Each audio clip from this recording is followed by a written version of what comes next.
The Paranormal Project Radio Show.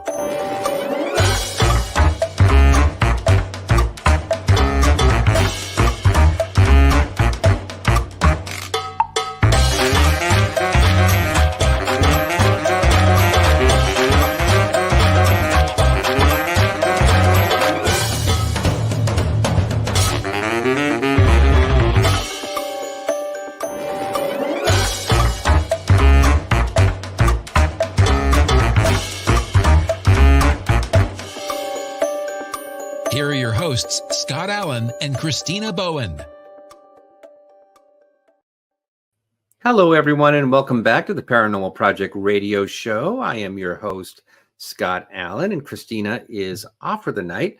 We have actually pre-recorded this episode because my son has a band concert, and he's 10 years old, and I wasn't going to miss it for anything. So our guest today was gracious enough to come in a few days ahead of time and record the show for us.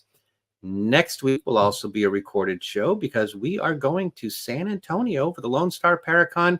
So we will be there. And so a couple of weeks of recorded shows, and then we're right back at it again. So our guest today is Lauren Hellekson.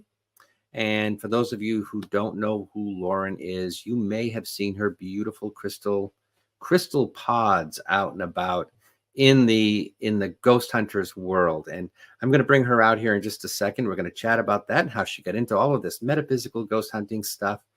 And I was really, I knew she was going to be on the show. Christina booked her a while back. And then I was lucky enough to meet her in Salem, Massachusetts at the Salem Paracon. So we had a nice time to chat about all of these things. And I got to see her beautiful pods in person. So without further ado, come on out, Lauren. How are you, Lauren? So good to see you. I'm so great. It's so good to be here. And how are you?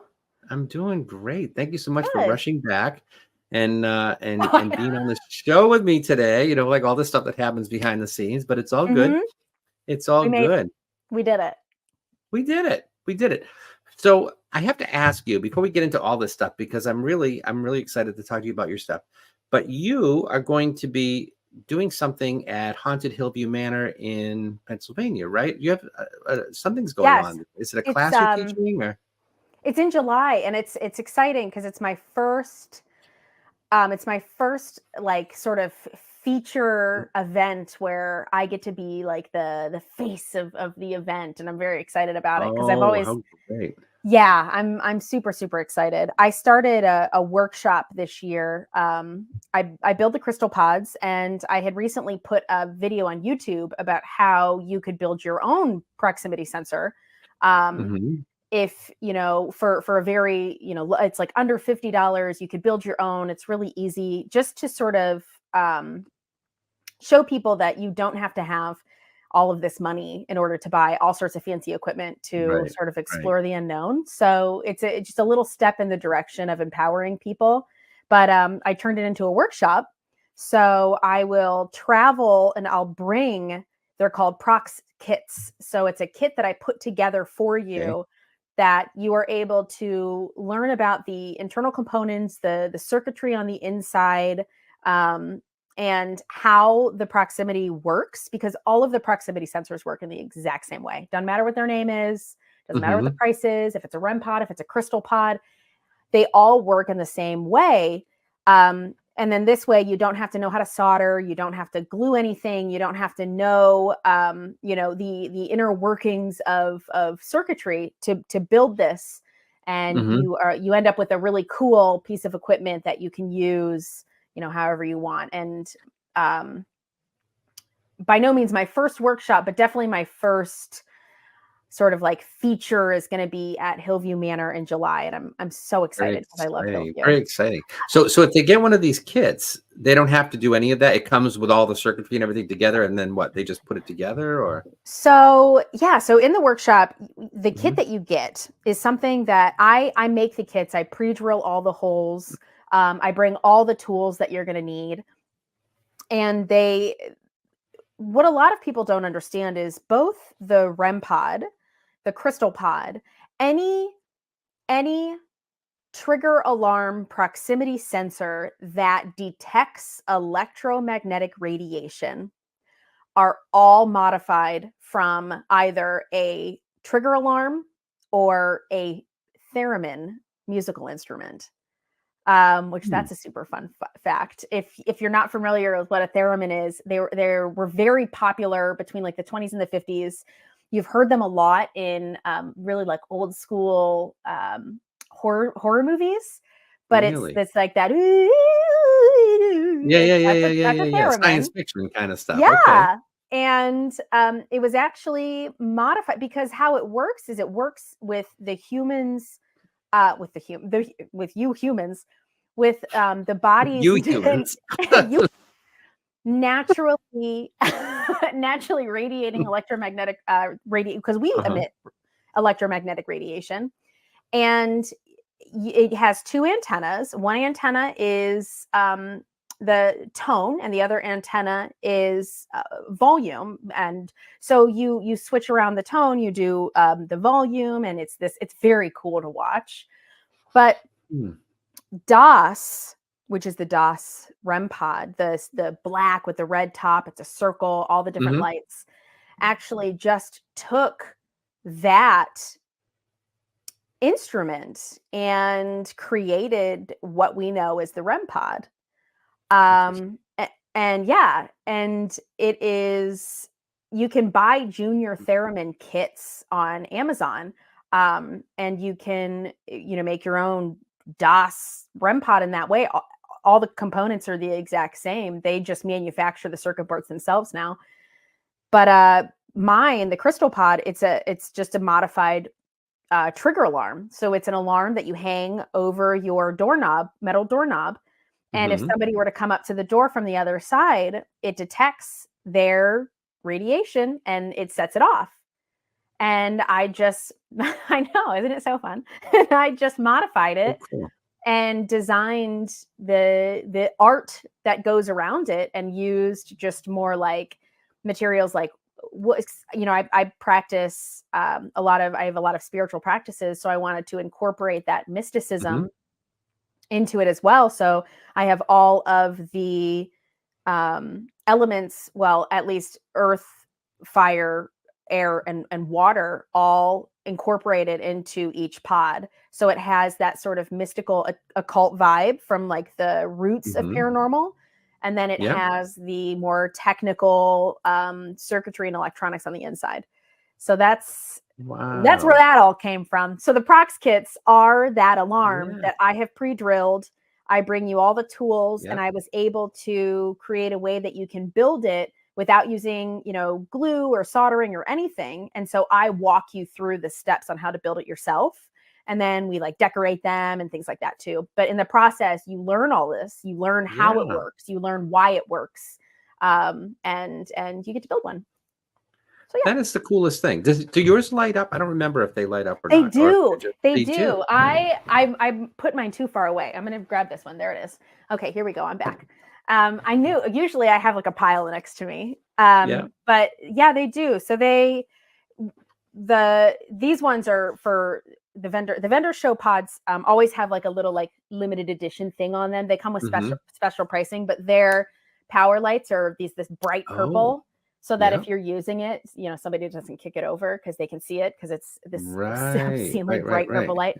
But the lights on top, and when you plug in, it has a removable antenna, but when you plug in the antenna, then if it triggers, it makes sound and light. Oh, look at that. It lights up on top. How great is that? I love that. Just beautiful. So, and it opens up, or is that just a decoration? Nope, it opens up because you have access to it's fully rechargeable, and then everything's insulated, and it comes with a charging cable on top too. But I'm a big, because it's amazing to me that, and this isn't any kind of slight, because you really have to know about electrical components and things like that to know how these things are made. And for me, the lack of transparency in paranormal equipment is really bothersome to me. We have a lot of people in the paranormal community that really, really want to tackle this industry with, a science forward mindset. And when you don't know how your equipment works, that is a massive factor in your data collection. So if you're using something like a REM pod and it's beeping and you're writing it down that it beeped on your data, well, why did it beep? Oh, because the electromagnetic radiation. How does that know that it's electromagnetic radiation? What is inside of here that it is able to interact and be triggered? So there's all these questions that are kind of left unanswered. Right. Because the lack of transparency. And there's a lot of pieces of equipment out there that it's like, oh, the green light lit up. Why did it light up? Well, because something, and it's sort of left to this, nobody wants to say, I don't know, but I don't know is like the biggest superpower that you can have, because then that opens up so many doors to let's find out. If nobody says, I don't know, how are we going to learn anything? So even when it goes up, we don't know. I mean, we don't know, right? Exactly. What We don't is know. it? Yeah. What is it that's going on? You know, Yeah. So the this whole most that I discussion can about. do is like Yep. show you this is why, and these are the different ways. Because if you know that when you turn this on, the completed circuit that happens because a 9-volt battery is plugged into this circuit board, and this and this and this mean this, and it is radiating 6 to 7 inches, outside of its parameters, and it's radiating radio frequency waves. And because you have electromagnetic radiation, you can interact with it. However, the moon has electromagnetic radiation. Why doesn't the moon set it? So when you're able to learn all of these things about a piece of equipment, your data is more thorough, and you can experiment better. Because I'm not going to say this is going to detect ghost, because it detects so much. But it's just another way. If that were the only thing it detected, it would be brilliant. But we know there's other things that can set it off. Man, that's Yeah. But we don't know what ghosts are. Well, what are they? Their We have energy? no idea. I don't know. I mean, what are they? I don't know. It's all theory. It's all theory. And there's so much secrecy. And because it's pseudoscience and it's theory, and we have to be open to not knowing, because we don't know. Nobody knows. And I don't know that we will, really. No, I mean, maybe not in our lifetime. I know this isn't a crystal pod or REM pod issue, but when you go somewhere and you get this incredible EVP where you can hear them talking, it's almost like you're tapping into another era, right? You've been to these places. I think I had mentioned it the other day. We're in that common chat. I was talking about Madison Seminary, and I could hear them talking about, oh, I've got all these mouths to feed and changing the bed. And they weren't talking to me. They weren't. They were just having, but it was like I was listening in on something that happens, almost like time travel, something that happened. And who's to say it's not? And who's to say that there isn't this little like wormhole where you can just hear? I don't know. Or is it energy that's on we call it like a tape, but it's not a tape. And how are we hearing that? How are we able to get that energy onto a recorder? And that's why can't we do it consistency? And why can't we do it consistency? And why does it happen here and over here not so much? I don't know if I told you, Christina and I were doing a show 2 or 3 weeks ago, and after the show was over, I went on to clean up the audio a little bit. And a voice came through and said, "Hi, Scott." Oh, did you send that? Did you send? I think I did. I put it in the chat. Okay. Did I put it in the chat or something? I think so. Yeah, it was crazy. I was a ghost playing in the other room, and I heard it. Yeah. You said that. Yeah. And you know what? No, I think that was a different one. That was Madison Seminary. You get a lot of EVPs. Well, that's okay. You know what? There's an experiment that I'm going to be doing soon that I do want to talk to you about, because I want you to be a part of it. Oh, I'm all in. And I feel like it happens when you least expect it. We weren't investigating. The voice came from her house. It was on her track, because we're able to separate all the tracks out. So today I'll be able to listen to my track and your track independently. Oh, got it. Okay. You know what I mean? Don't tell me if anything is in mine. Okay. Don't tell me. I'll just post it on Facebook, and then you can find out. Yeah, let me just find out, and then I can decide if I want to hear it or not. Right. But it was on Christina's track, and the voice, it was the craziest thing. "Hi, Scott." And it was just talked right over her. Huh. Now, how and why and where do they come from and why does that happen? Well, You know? theoretically. So as I try to answer this the best way that I can, because I can't help myself. I Yeah. love that question specifically. But I also factor that in when it comes to visual though too, but Hmm. definitely sound and I'm like trying to be so calculated. I don't want to word vomit everything because I know like if I'm working on things, I need to be careful about just what I'm just throwing out in the ether all the time until I'm done working on it.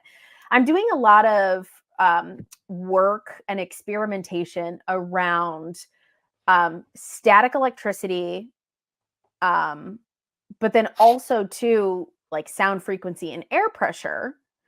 And a big theory that I have when it comes to the presence of static and paranormal phenomena is yes, static is very prevalent when it's quiet out, or not quiet, when it's dry out. And that I totally Hmm. get. And Right. it's more difficult to generate static if it's high humidity and things like that. But that's not the way that I'm thinking about static. All of those are factors that I'm taking into consideration. But like how static is produced, the passing of bodies, the transfer of electrons, you have to discharge it. The electrons need to be even. Every atom has to have an equal number of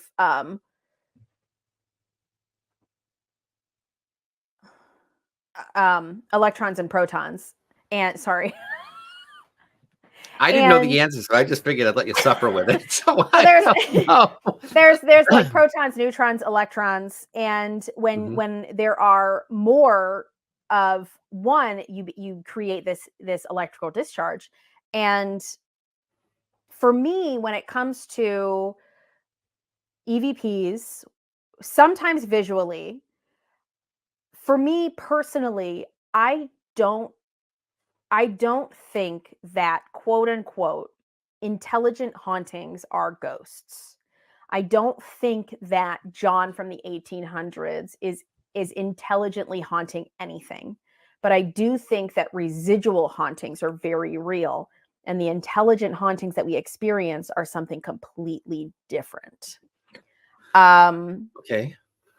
And yeah, Do you know what? I and mean, or do you think you know what? Or do you think you have a hunch on what they could be? I am very enthralled by the idea of different dimensions of Hmm. existence. And I think that sometimes when we experience something that seems like an intelligent phenomena, it's not old Bob from 1800s. It could be a different existence in a different dimension that's peeking through some sort of veil or portal. Things start to get so Okay. funny when I have to But talk listen, I about it. get it. I get it because okay, let's look at this differently. And I love that we're having this conversation. This is good. So you and I are living It's like, today.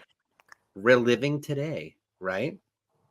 we're living it now. We're living it yesterday, last year. We're living it 100 years ago. We're Okay. living it 100 years from now. All right, but let's just figure 100 years from now, someone is on a REM pod and they say, "Who are these?" Not a REM pod, on a recorder, Digital recorder. and they It'll be hear way us. fancier in 100 years, They're though. gonna be, yeah, they'll be great.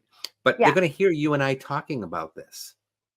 Now, does that mean that they're hearing us today, like right now? They're listening to us at a different time. Because, That's but what I here's what's think. interesting. But here's what's interesting though, because it's not on those moments when we have someone come and say something to us that we call quote unquote intelligent. Yeah, yeah, Maybe yeah. they're not from back then. Maybe they're from, do you know what I mean? Like they Oh, could that's be what. ghost hunting us. So if somebody hears this conversation that we're happening in some way 1,000 years from now, Yeah. and that could either be, and this is what I think residual hauntings could be time slips. Hmm. Intelligent hauntings could be different dimension. 1,000 years from now, if they're hearing us, it's in the same dimension. It's a time slip. But and a time slip means like that they're what do you listening think? to the past, which is They're listening to what the I think a past. residual haunting is. It's almost like these echoes, but it could also be happening at the exact same time. But we're not So, communicating together. but we're not communicating to each other. Right. We're just Yeah. able to observe.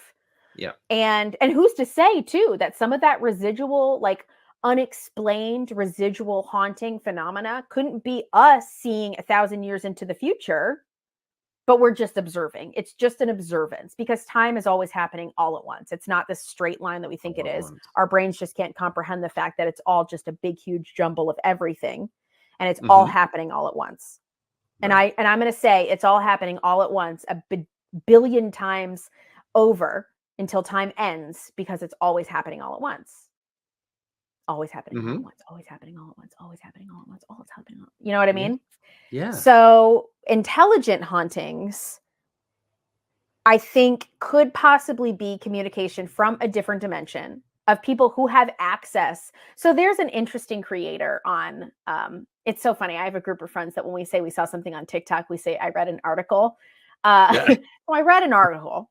Mhm. And it's an interesting way to explain multiple dimensions. So it's like I am in one dimension and I'm looking at I'm in a fourth dimension, I'm looking at third dimension. Third dimension is going to look like this to me. But to those Mhm. in this dimension, it's going to look like the world. It's going to look like everything that we have here because that's what we know. But to Mhm. me, it's this flat, and they can't comprehend me because I do not fit on this dimension because it is Mhm. flat. But Right. to them, it's this whole existence. Yes. Yes. So now they might not be able to I'm going to need to communicate with them in a way that they're going to be able to comprehend me. So why wouldn't I act like, if I'm able to communicate, why wouldn't I just be like, oh, it's John from the 1800s, just for experimentation reasons? Cool, I'm communicating with this other dimension right now, but I have to make sure that I communicate them in a way that they can understand. Otherwise, they're not going to understand. And it's Mhm. interesting too. I'm not a religious person in any way, shape, or form, but it's even in religious texts of like these greater beings not being able to communicate with humans because they're like, fucking heads will explode because Mhm. the comprehension isn't there. So this isn't a new idea. So when you have an intelligent haunting, what's to say it's not just this practice and communication with us by these beings that we wouldn't be able to comprehend unless they communicated with us in the way that we best understood. And with that, acting like they're Bob from the 1800s to make Well, contact. and think about it. If we're communicating with people in an intelligent way at, let's just use this haunted location, any haunted location, pick one, Mm-hmm. and we can hear them communicating with us and answering our questions. If it were truly them in the past, well, then how are they hearing us? Are they just standing in their dining room going, "Oh, I hear a voice. Let me answer." Yes. Do you know what I mean? Like, Like we don't do that. how we have this, we want to humanize so deeply everything we come in contact with. We Yes, do we it with do. animals, we do it with trees, we do it with stuffed animals, Yes. we do it with spoons. Like, I mean, I have had a bowl of peanuts and I don't want to leave one peanut by itself because it's going to be lonely, so I'll just gorge myself with that one last peanut because I don't want it to be Yeah, lonely. It is in our we do. nature to try to relate to everything.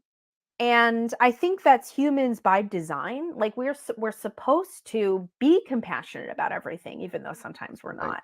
We're right. supposed to feel for trees and the earth, even though we have definitely gotten away from that.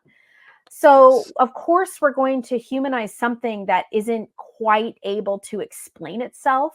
We're going to treat it. Now, don't get me wrong. We you should treat a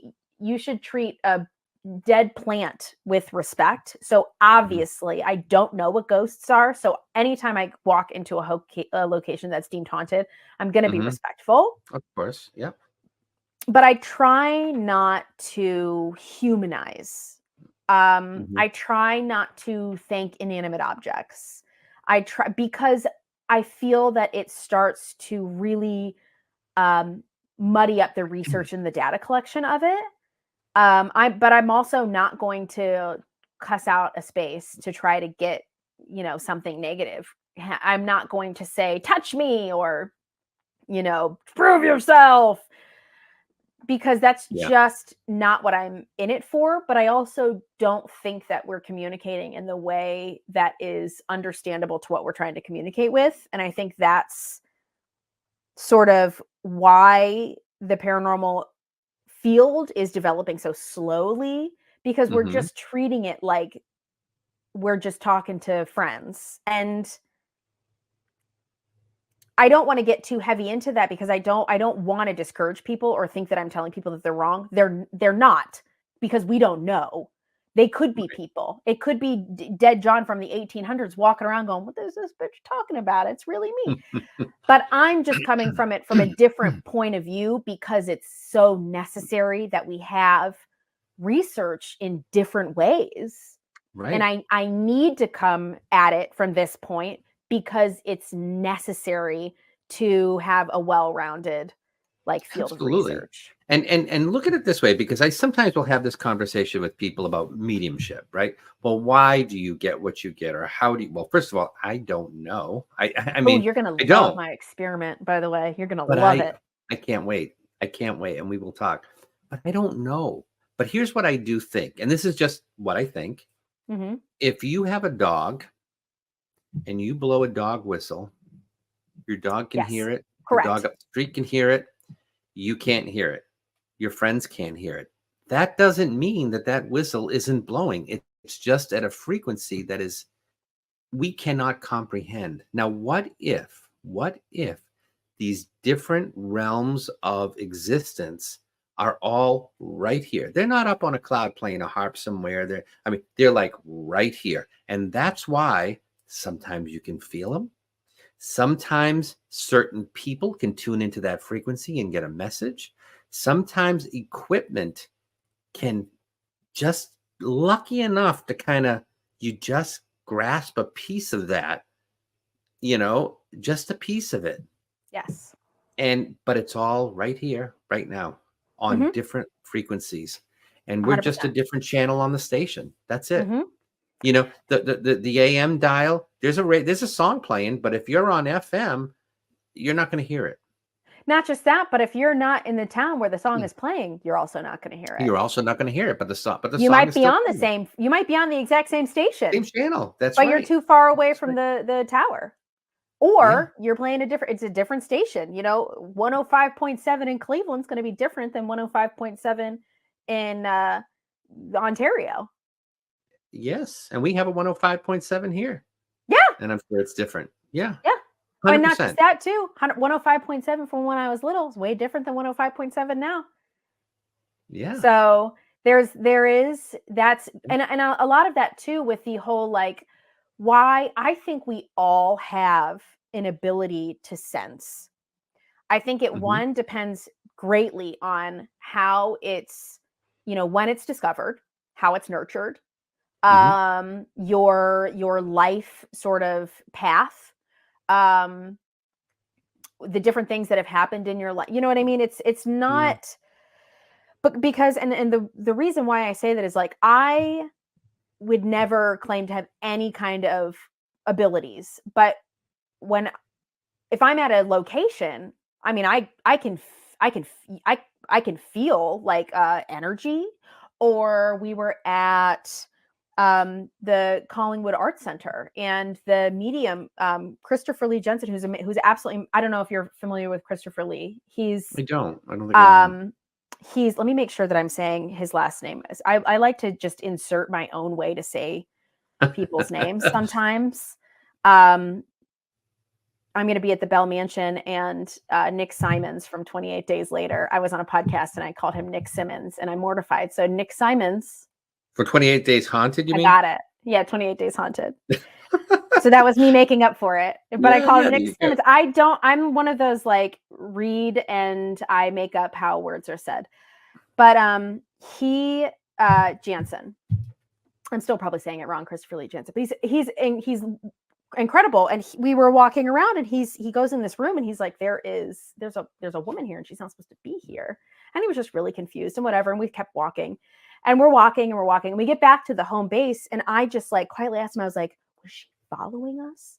And he stopped, and he was like, she was following us for a little bit. And I was like, I swear to you, the reason why I was so far behind everybody, because I felt like I was waiting for somebody to catch up with us.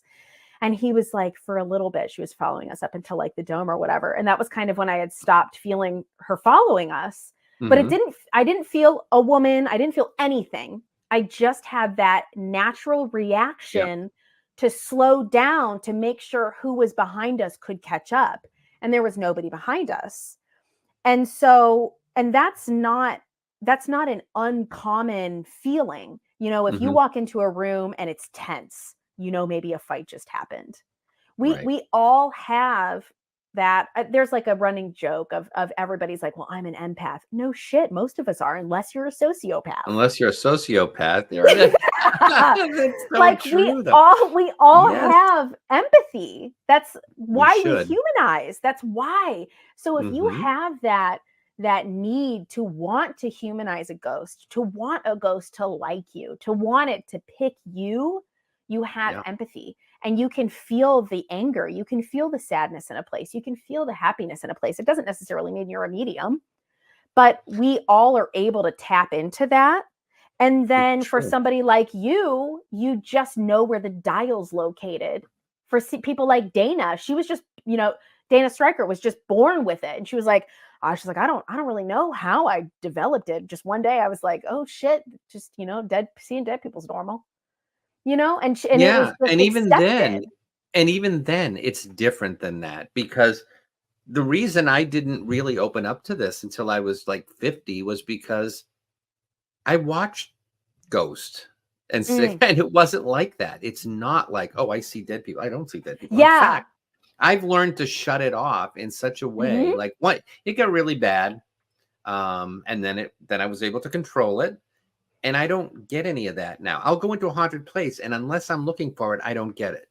Unless you're like, you get it. Well, you know where the dial is. Woo! I know where the dial is. Literally, I worked with a woman. She's a shaman, and that's what she did. She said, you need to learn to shut it off. She says, put your hand out, and there's a dial there. Turn the dial all the way to the left. Okay, now it's off. Yep. And you can turn it up as high as you want it to go when you need it. And now I don't do a reading and sit there and go like this. And, you know, it's all intention, but you know, I think that intention is there. It's just shut off. I don't go into haunted places. And you're not like overwhelmed by it. Well, and you there's a lot of different practices that you do have to turn it up or turn it down. I mean, even with professions, if you're a therapist, sometimes you have to turn off your therapy button when you're hanging out with your friends. You know what I mean? So that you're not just like, I'm going to therapy you.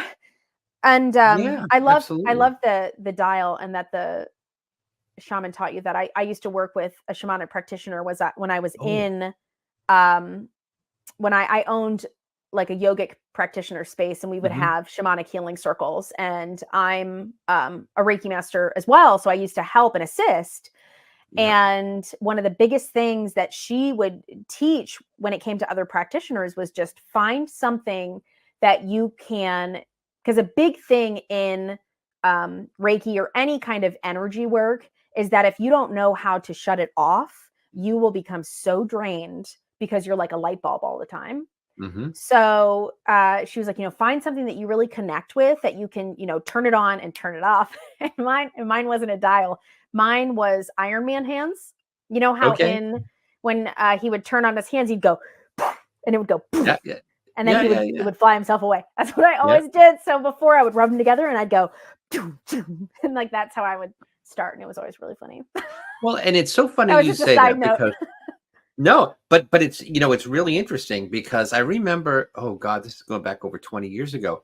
I remember, I mean, I think you knew, right? I was a funeral director for a long time. I was a funeral director in did I know that?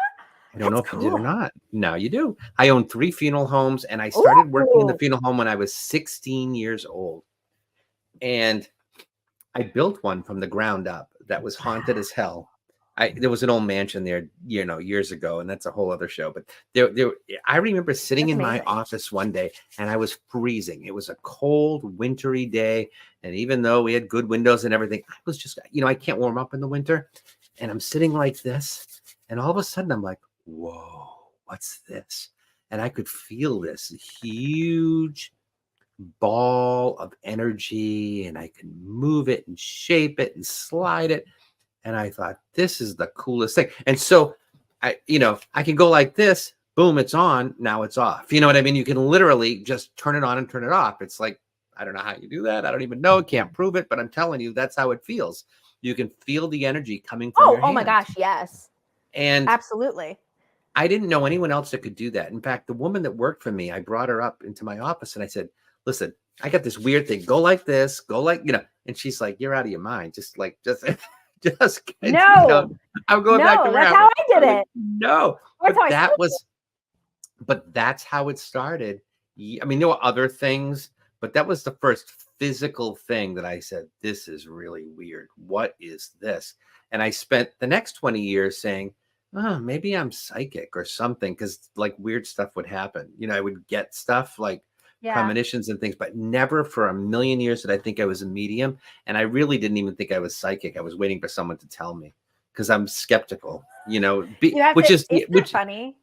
It is. You have to like wait for the validation, but it's like nobody knows you better than you.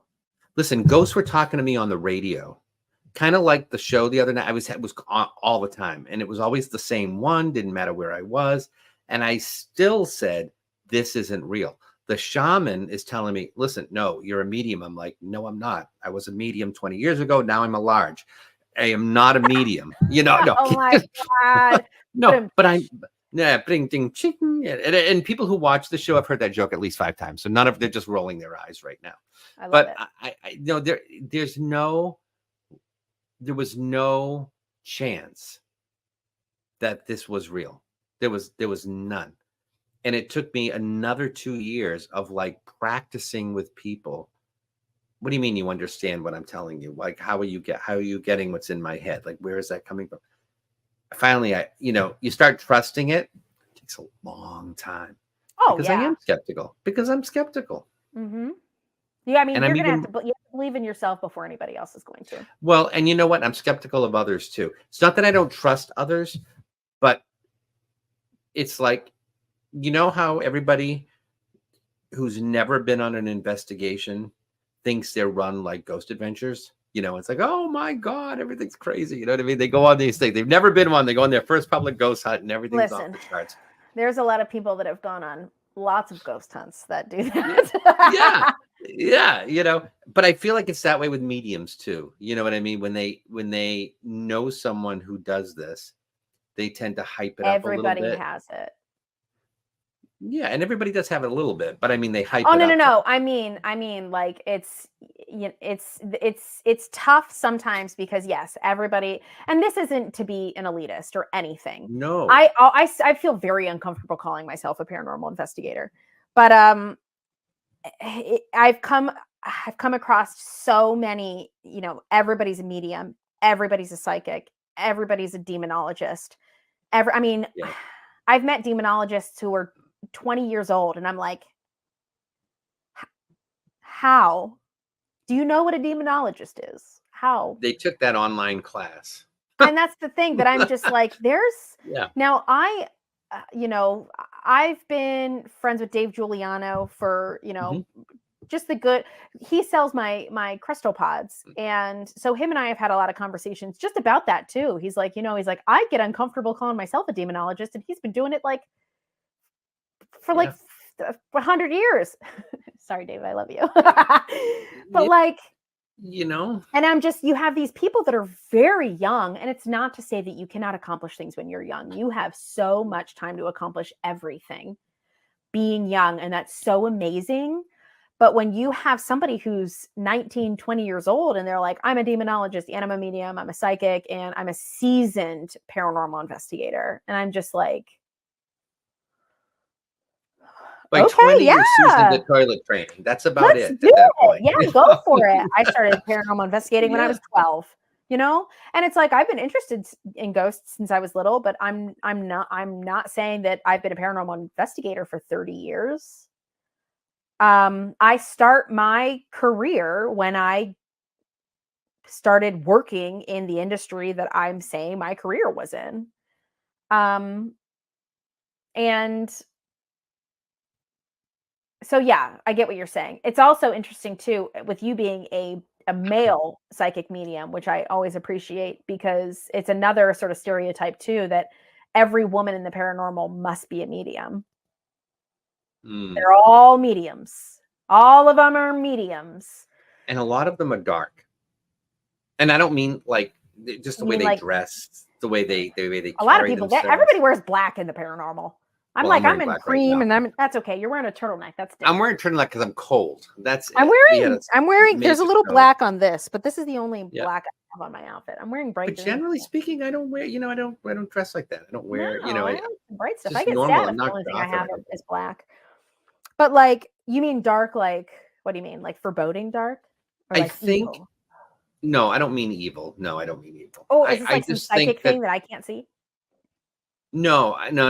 I think that it's a sense of that's what people expect.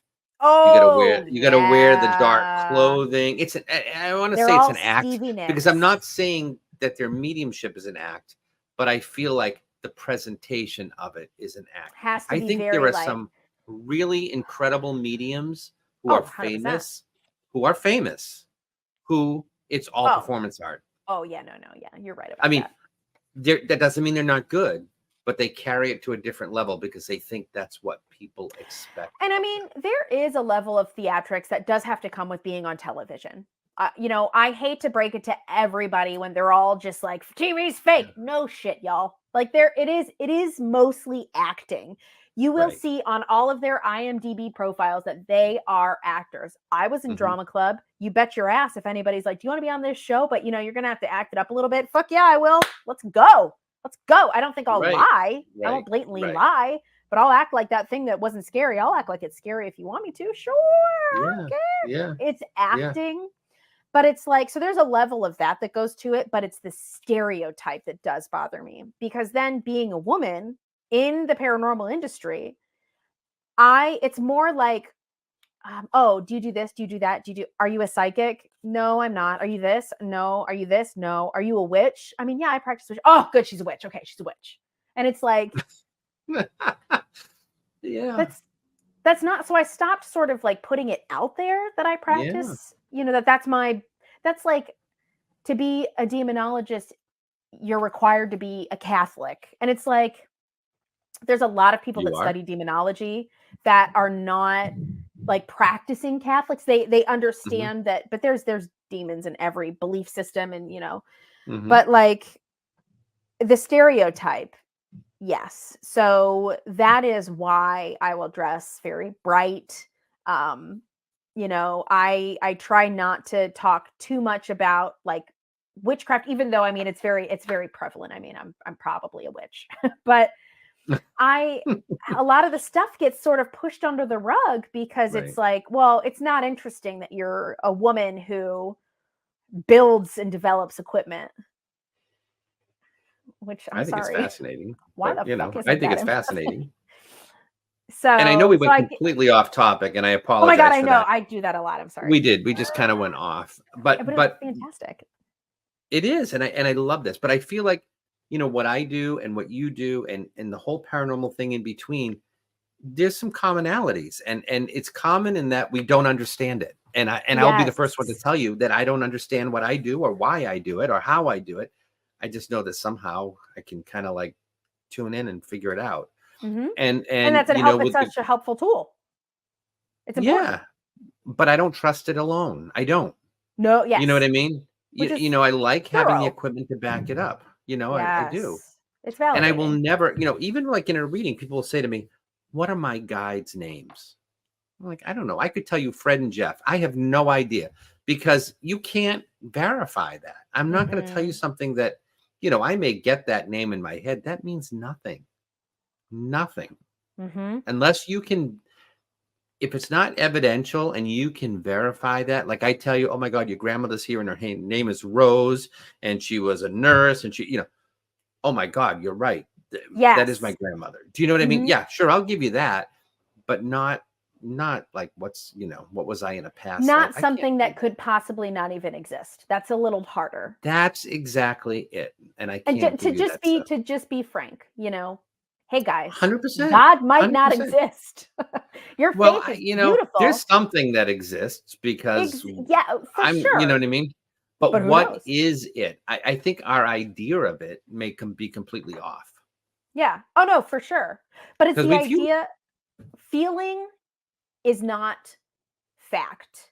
And even though I firmly believe in my deepest souls of souls that we're not alone. There are other powers that be. There are things happening that we are not aware of on a spiritual level. Yeah. Because it's not something that's provable. It's just on my general belief and the beliefs of millions of other people, billions of other people. But it's still, what if it's not? Because we don't actually know. It could be nothing. It could be all psychosis. Even though I don't believe that. Do you know what I mean? And But I it don't has believe to it, be, but yeah, it there has has to to be be something. recognized that it Exactly. could be nothing, even though I don't believe it's nothing. It has to be recognized that the possibility is there. And that is how you have to conduct research. It has to be the possibility that you are not right. psychic. Right. Even though we don't believe that, we believe that you are. It has to have the possibility, and you have to treat it like you could not be.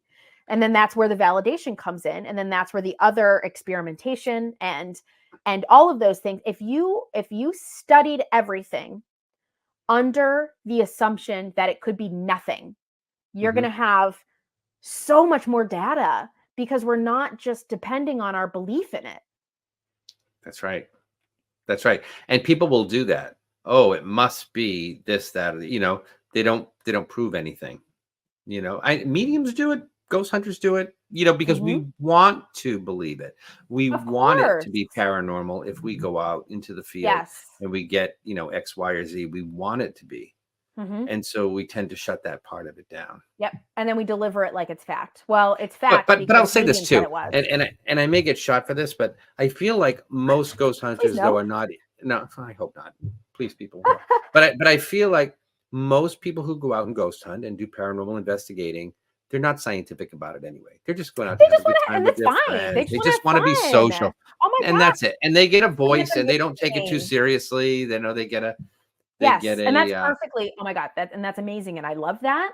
And those people are sometimes the most fun to hunt with because there is no expectation, and you can just like Right. hang out, and everybody's having a great time. And sometimes whatever, sometimes you have the most amazing personal experience, and that's all it has to be. That's all It's just it an is. amazing personal experience and a story. I used to go home and go through like 3 hours of like Oh, audio, dude. and I now don't it's like, you even. know what? Nope. I go home and go to bed. I can't I do this record if anymore. I'm doing an experiment, and that's it. I barely And even investigate. I'm like, here's the experiments that I want to do. Here are the places that I want to do them. They're going to be about 20 minutes yeah, each. I'll go ahead and I'll videotape it, and then that's it. Everything else, I'm just going to see what I feel. It's going to be fun. fun. I think it's great. Yeah. I think it's great. So I would love for you, because I know we do tend to ramble on here. I know would this love is so people funny. to know where they can get your pods. I'd love to tell And you. yeah.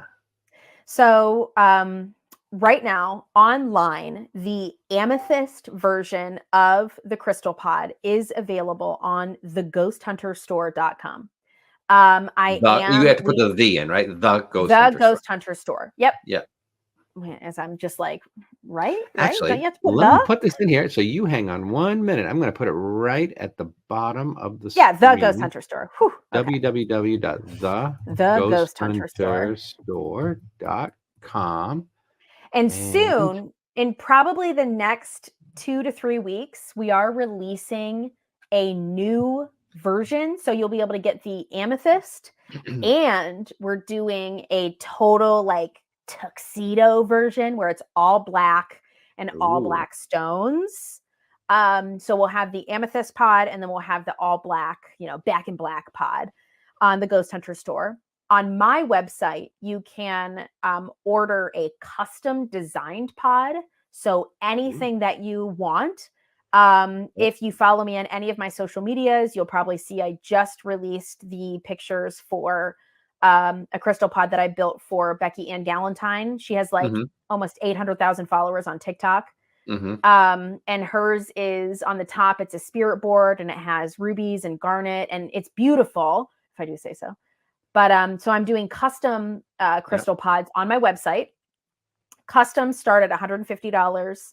The amethyst pods on the Ghost Hunter store are $120.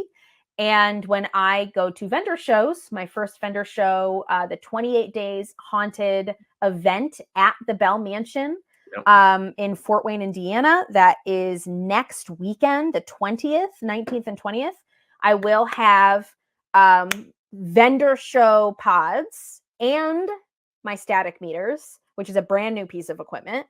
But the vendor show pods, I retail at shows in person only. You cannot order these. You cannot pre-order these. $90 a pod.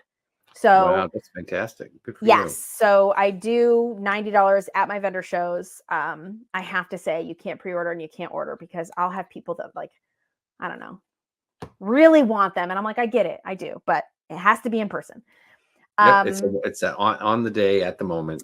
Yes, on the day, in the moment, in the person. And this weekend, I have a build workshop. So if you want to learn how to build them, I teamed up with the Cleveland Haunt Club in Avon Lake. Although this isn't coming out until next Wednesday, so don't worry about that. It's over. It's over. The workshop was so great. Because this show is coming out after that. Sorry, folks. Sorry to get your hopes all up. But this weekend, the 20th, I'll be at the Bell Mansion, and then they can also find my schedule, my workshop schedule, my appearance schedule. I'm going to be doing some talks. I'm going to be doing some lectures coming up this season in 2024, and I'm still booking, but that's all on my website, laurenhaunts.com. laurenhaunts.com. All right. LAUREN Haunts. Yep. Yeah. Oh, and you've got it right there on your name. Perfect. Yep. I put it just so people see it. Have you been to the Bell before? Or is this your first time? I have. Yes. I love the Bell. Of course I did an event there with Dana and Christina and Kathy last year. And I do like it. It's just such a beautiful building. It's gorgeous. Absolutely beautiful. It's gorgeous. Absolutely it's beautiful. Gorgeous. Yep. Yeah, I'm very, very excited for that. There is a ghost hunt for the event. There's a VIP party the night before. So it's going to be a really good time. The whole cast of 28 Days Haunted is there. So that's going to be really, really fun.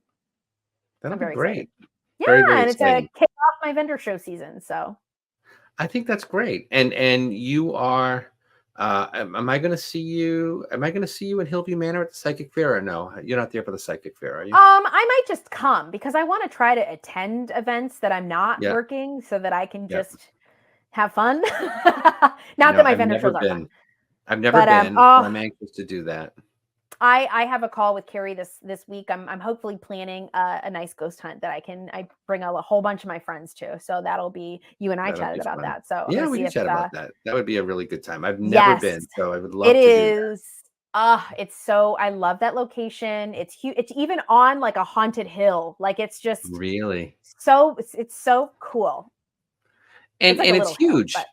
And it's pretty haunted. Pretty haunted. They get a lot of activity. I will say I have my investigation there on YouTube, and we did get a pretty substantial EVP and some very controversial. I've been working with the flashlight method because I'm building a piece of equipment that improves it.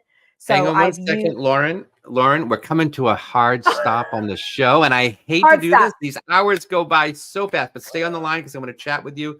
Thanks for joining us this week, everyone. We will see you next week right here on the Paranormal Project. Yay, have a great night, everybody. Take care. You've been listening to the Paranormal Project radio show with Scott Allen and Christina Bowen.